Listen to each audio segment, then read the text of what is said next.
Kitchen lab లోపల ఎబోట్ green chillies అంటే పచ్చిమిరపకాయలను ఎలా చేసుకొని తినాలి, ఎందుకు తినాలి, దానివల్ల లాభం ఏమిటి, భోజనం లోపల ఎందుకు చేర్చుకోవాలి అనే దాని గురించి తెలుసుకుందాం ఫ్రెండ్స్. ఈ పచ్చిమిరప అనేది రెండు అంచుల కత్తి లాంటిది.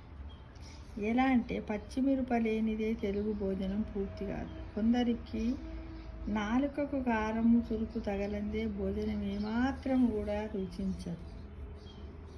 అలాగని ప్రతి కూరలో పచ్చిమిరపకాయలను దట్టిస్తే మాత్రము ఆరోగ్యానికి చేటే. ఎందుకో మరి తెలుసుకుందాము. సమతుల ఆహారంలో ప్రతి కూరగాయకు ప్రత్యేక పాత్ర ఉంటుంది. అయితే పచ్చిమిరపకు ఈ సూత్రం వర్తించదు. ఒక భోజనంలో ఒక పచ్చిమిరపకాయకు పరిమితమైతే చర్మం నునుపుగా మారుతుంది. శరీరము శక్తిని ఖర్చు చేసుకునే వేగం కూడా పెరుగుతుంది పచ్చిమిరపకాయ తినడం వల్ల. ఒక భోజనంలో అంటే ఒక భోజనంలో ఒక పచ్చిమిరప బరువు తగ్గడానికి కూడా కొంతమేరకు సహాయపడుతుంది. ఈ పచ్చిమిరపకాయల్లో గ్రీన్ చిల్లీస్లో విటమిన్లు, యాంటీ ఆక్సిడెంట్లను కలిగి ఉంటాయి కాబట్టి ఈ పచ్చిమిరపకాయలను తినడము ఆరోగ్యకరమే అయినప్పటికీ వాటిలోని క్యాప్సైసిన్ పరిమాణ ప్రభావము జీర్ణాశయం లోపల పొరను దెబ్బతీయకుండా ఉంటారంటే ఈ పచ్చిమిరపకాయను పరిమితంగానే తీసుకోవాలని నిపుణులు చెబుతున్నారు. ముంబైలోని Apollo Spectra senior dietician Fouzia Ansari పచ్చిమిరపకాయలను అతిగా తినడం వల్ల ఛాతిలో మంట, ఎసిడిటీలు వేధిస్తాయని హెచ్చరిస్తున్నారు. మరి ముఖ్యంగా పొట్టలో అల్సర్లు ఉన్నవాళ్ళు పచ్చిమిరపకాయలను వీలైనంత తగ్గించాలని, లేదంటే పరిస్థితి మరింత దిగజారుతుందని కూడా కొన్ని పరిశోధనల్లో తెలిసింది మనకు. ఒకవేళ పచ్చిమిరపకాయలను తినడానికి ఇష్టపడే వాళ్ళైతే ముదురు ఆకుపచ్చ లేదు పండు మిరపకాయలకు బదులుగా లేత ఆకుపచ్చ రంగు మిరపకాయలను తినడం మేలని వారు నిపుణులు సూచించారు. అయితే ఈ పచ్చిమిరపకాయలు కొద్దిమంది ఏం చేస్తారు ఫ్రెండ్స్, మనం మామూలుగా పాలకూర కానీ బీరకాయ, సోరకాయ వండినప్పుడు పూర్వకాలంలో అంటే మేము చిన్నగా ఉన్నప్పుడు మా అమ్మ కూడా పచ్చిమిర్చి వేసి కూర వండాలనుకుంటే ఏం చేసేదంటే రోట్లో వేసి దంచి వేసేవారు.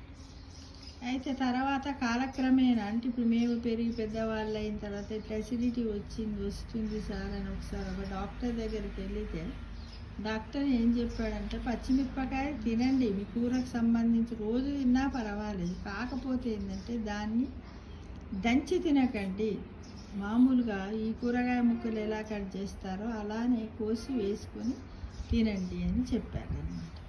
అలా చేయడం వల్ల కొంతవరకు అప్పటి నుండి నేను ఎప్పుడు కూడా అలానే వాడతాను ఫ్రెండ్స్. కట్ చేసేస్తాను, వాటిని అవసరం అనుకుంటే కలుపుకుంటా అన్నంలో, లేకపోతే పక్కన పెట్టేస్తాను. అంటే ఈ విధంగా కూడా చేయడము కొంతవరకు నయమే అనిపిస్తుంది, ఎందుకంటే నేను దాన్ని ఇంప్లిమెంట్ చేస్తున్నా కాబట్టి తెలిసింది. అయితే యాక్చువల్గా కూడా ఏంటంటే మనం ఎండిన మిర్చిని చాలా తక్కువగా తినాలట. ఇప్పుడు వీళ్ళు చెప్పారు కదా, ఇప్పుడు మేడం ఈ నిపుణులు చెప్పినటువంటిది కూడా ఏమంటున్నారు, ఎండు మిర్చిని ముదురు రంగు పచ్చిమిర్చిని తినకండి అంటున్నారు, లేతగా ఉన్న వాటిని తినండి అని చెప్తున్నారు. అలా మనము కూడా ఏంటంటే మిరప పొడిని తక్కువగా తినాలి. పుట్టి కూరలు ఉంటాయి కొన్ని, ఆలుగడ్డ టమాటో వండామనుకోండి, దాంట్లో 2 పచ్చిమిరపకాయలు వేయండి, ఒక హాఫ్ టీ స్పూను ఎండుమిరం వేయండి. కానీ మొత్తం అదే తిన్నట్లయితే అది లోపలికి పోయి మన జీర్ణాశయం కానీ పేగుల గోడలకు కానీ అది ఎఫెక్ట్ ఇస్తుందని, అంటుకొని ఉంటుందని, కారాన్ని తక్కువగా తినడానికి, ఉప్పు కారాలను తక్కువగా తినడానికి ప్రయత్నం చేయాలని ఎంతోమంది నిపుణులు మనకు సూచిస్తున్నారు ఫ్రెండ్స్. ఆ విధంగానే మనం అంటే ఈ కత్తి లాంటిది అని ఎందుకన్నారు, పచ్చిమిరప రెండంచుల కత్తి అని ఎందుకన్నారంటే మనము పరిమితిని మించి తిన్నట్టయితే కత్తి ఎలా ఉంటే షార్ప్గా ఉంటుంది, ఇలా వచ్చినట్టయితే హాని కలుగుతుంది. ఆ విధంగా మనం పరిమిత సంఖ్యలో మీరు పచ్చిమిరపకాయలను తినడానికి ప్రయత్నం చేయాలి ఫ్రెండ్స్. అప్పుడే మనకి ఏంటంటే గుడ్ హెల్త్ లభిస్తుంది. Health is wealth, wealth is health. ఇది మనకి ఎప్పుడో చిన్నప్పుడు మనం పాఠాలలో చదువుకున్నాం ఫ్రెండ్స్. కాబట్టి ప్రతి ఒక్కరూ ఇలానే పాటిద్దాం కదా. ప్రతి కూరలలో వండేటప్పుడు చేసేటప్పుడు కొంచెం మనం పరిమితంగా తిన్నట్టయితే అన్నీ మంచివి. అతి ఏంటనే అనర్థదాయకం కదా. అతిగా ఏ పదార్థాన్ని కూడా తీసుకోకూడదు. ఎంత తినాలని ఇష్టం ఉన్నప్పటికీ కూడా ఆ రోజు మనం ఎంత పదార్థం తింటే సరిపోతుందో అంతవరకు వదిలేసేయాలి ఫ్రెండ్స్. ఓకేనా, అంతే కదా మరి. Thank you.